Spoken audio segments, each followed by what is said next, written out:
Hi everyone, एक बार फिर से स्वागत आपका। आज न्यूज़पेपर में एचकेआरएन के थ्रू जो भर्तियां होती हैं तो उसको लेकर के Punjab and Haryana high court ने जवाब मांगा है सरकार से। तो देखिएगा क्या कुछ पूरा मामला है। तो हाई कोर्ट ने मुख्य सचिव और सीईओ यानी कि जो एचकेआरएन के जो सीईओ हैं हरियाणा कौशल रोजगार निगम के, उनसे जवाब तलब किया है कि आप इसका जवाब दीजिएगा। जैसे कि आपको पता होगा, अभी हाल फिलहाल हरियाणा में एचकेआरएन की 103 प्रकार की वैकेंसीज निकली थी। TGT, PGT, JE, foreman, lab technician, radiographer, staff nurse, अलग अलग प्रकार की 103 टाइप की वैकेंसीज थी। तो आपने भी शायद उसमें अप्लाई भी किया होगा। और देखिएगा ये मामला क्या कुछ है पूरा। तो यहाँ पर एक सुप्रीम कोर्ट के आदेश का हवाला दिया गया है, और जो याचिकाकर्ता जिसने केस किया है उसने कर्नाटक राज्य बनाम उमा देवी नामक एक कोर्ट केस का जिक्र किया है। तो जिसमें कहा है, जो सुप्रीम कोर्ट है उसने आदेश दिया था कि अगर आपके पास रेगुलर जो पोस्ट खाली पड़ी हैं, सैंक्शन जो पोस्ट हैं, अगर आपके पास खाली पड़ी हैं तो आप वो पोस्ट फिलअप कीजिएगा।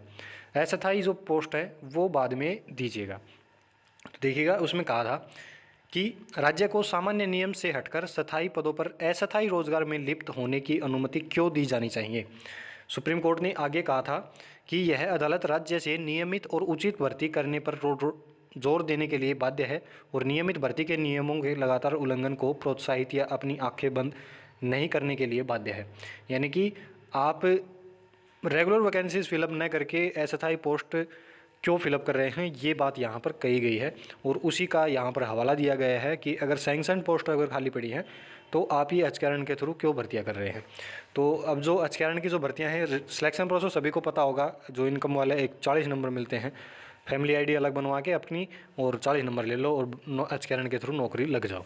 तो ये चलता है मामला। सरकार कहती तो हम गरीब लोगों को देते हैं, लेकिन गरीब तो कैसे लगते हैं सभी को पता है। तो Punjab and Haryana high court ने सरकार से जवाब मांग लिया है, और अब ये जो भर्तियां हैं, मेरे को लगता है कि सरकार थोड़े दिन रुकने वाली है एचकेआरएन के थ्रू, अभी जल्दी ही फिलअप नहीं करेगी, क्योंकि इस केस का समाधान करने के बाद ही ये एचकेआरएन की भर्तियां करने वाली है सरकार। और 2 लाख भर्तियां जो सीएम नायब सिंह सैनी है वो लगातार कह रहे हैं कि हम 2 लाख पक्की भर्तियाँ आने वाले 5 साल में देंगे। तो अपनी तैयारियाँ करते रहो भाई सीईटी की।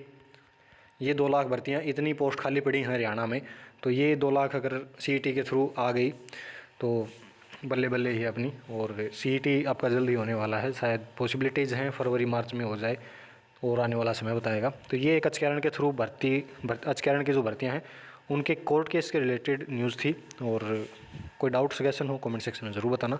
तो मिलते हैं इसी प्रकार की अपडेट में। धन्यवाद।